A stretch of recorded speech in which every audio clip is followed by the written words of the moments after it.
Hello, my name is Andrew. I'll be giving a presentation on spectral density estimation. This presentation covers a lot of different stuff, and because of the time limit, you can't really go into everything in detail. So I'll do my absolute best to cover things as much as I can with as much detail as I can in that time period. That being said, this project was inspired by the BCI review paper by Luis Fernando and Jamie Gomez, particularly section 5 where they discuss parameter selection for signal processing models. They mentioned Fourier analysis comparison with autoregressive models that made me really curious to explore what other types of signal power estimation techniques might be available. So to get right into it, spectral density. So every signal can be composed with a range of different frequencies. So generally speaking, the spectral density is the representative power of those frequencies. So because a signal can be decomposed into its discrete frequencies, the spectrum of that signal is those frequencies over a continuous range. So if you look at the figure, you have a voice waveform example on the left, and the spectrum of that waveform on the right. If you look at, there's a peak at around 500 hertz, and what that means is that range of frequencies around 500 comprised of the most power of the original signal. So most of the power of that waveform was in that range. Spectrums are really cool because they allow you to create models based on mathematical principles that you wouldn't have been able to directly infer from the waveform itself. And a really central study of that, what's really central to that is Fourier analysis, which is the study of how general functions can be represented by approximated by sums of trigonometric functions. And it's really a central component to signal processing analysis and a bunch of other stuff. It's really relevant in a lot of modern studies, as you can see from the big list of stuff that it's used for. It's pretty cool. But the intuition is kind of hard to explain, so this visualization really helps. So you can see F. This is the original signal, and F can be decomposed into a linear combination of sine and cosine waves. So when you add all these blue lines up, you get the red line. The sines and cosines are spread across the frequency spectrum, and the peaks and troughs of those blue lines, the summation results in F hat, which is the collection of these peaks in the frequencies that they appear in the function. So you can see like at the lower frequency appears the highest, and the really highest frequency appears the least. These series are computed through these trigonometric functions. It's kind of like another really cool demonstration or visualization. So you have the signals on the right, then you have the corresponding trig functions on the left. So what's really cool is if you're able to model a physical signal with a mathematical function, and once you have that function, you can then compute other mathematical, like you can integrate it, or you can take its derivative or sum it, or do whatever you want, and you can get information about the signal that you wouldn't have been able to attain just from the signal itself. So once you have that Fourier series, that's when you can start using other models to analyze that function further. So a common one, there's two types. There's parametric and non-parametric. Parametric approach assumes that there's an underlying stationary stochastic process that has a certain structure, and that structure can be described with a small number of parameters such as a moving average or an autoregressive model. So since the signal is already assumed to fit, parametric models don't use data windowing. So the parametric model will essentially try to estimate the parameters that best describes the stochastic process that the researcher, whoever's doing it, believes that the data already fits. So when the model is correctly estimated, when they get the right estimation, they're really, really accurate. But the problem is that it's really difficult to precisely guess what the underlying structure of a data set might be. That being said, a really common one is autoregression. Autoregression is when each new variable in the output of the model is dependent on the previous variables. So here you have AR equals 0. What that means is that there's no relationship between the variables, no dependence between variables, dependency of 0, whatever, and so it's just white noise. AR1 means that each new variable is dependent on the previous variable. So n plus 1 would be dependent on n. And phi, 0.3 or 0.9, represents how much that previous variable will influence the output of the model.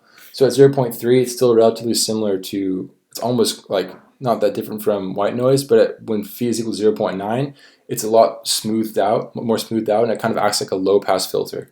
One really important thing to note about this autoregression, though, is that the influence of intertemporal time shocks. So what that means is that because the model is built on the output is built on all the previous variables, if you have if you have a period of time where there's a lot of noise, then those variables that are input into the model will continue to influence the model indefinitely, unless it's a stationary process, in which case the limiting distribution matrix of the stochastic process exists. For those of you that have taken stochastic modeling, and the error will converge to zero as n goes to infinity. But that's not usually. I don't really think that's the case usually for BCI applications. I don't think you can really directly model it, have a stationary distribution. So what a lot of times people use for BCIs is non-parametric methods, which don't make any assumptions on the signal structure. And all the relationships are computed using the covariance of the spectrum. A really central type of non-parametric model analysis is a periodogram, which is a building block of a lot of the other methods. It's the most common tool that's used for measuring the amplitude versus frequency characteristics, and it does not involve time averaging. So instead, it computes the power density by taking the Fourier transform, as we showed earlier, on the autocorrelation function between each term. So here's a visualization of how that really works. So here it really effectively extracts the frequencies. Here you have 200 and a little more than 800 with the highest power. So it shows you what frequencies are most impactful in the data, but it also creates a lot of white noise, a lot of static. There's a lot of jumping between the points, and it's not very clear. And so people oftentimes build upon that periodograms with what's called the Barlett's method. And it's computed by uniformly splitting up the data into different segments and then computing the averages of each segment. Computing the periodogram for each segment and then computing the average of each segment and then binning it. So basically what ends up happening is you have frequency bins. And each frequency bin has its own periodogram, its own average, and that really smooths out the data and gets rid of a lot of that white noise. So here's a visualization of that. Like you can see the comparison between this and this is huge. You still have the peaks of 30 and 40, but the white noise is largely removed, and that's really helpful. The Welsh method is really similar to the Barlett's, except that there's a little overlapping. So with the Barlett's method, there's the bins never cross over. If one variable is in one bin, it's not in any other bins. But with Welsh, it allows there to be some kind of overlap, and that smooths the data out even more and is even better for really messy data.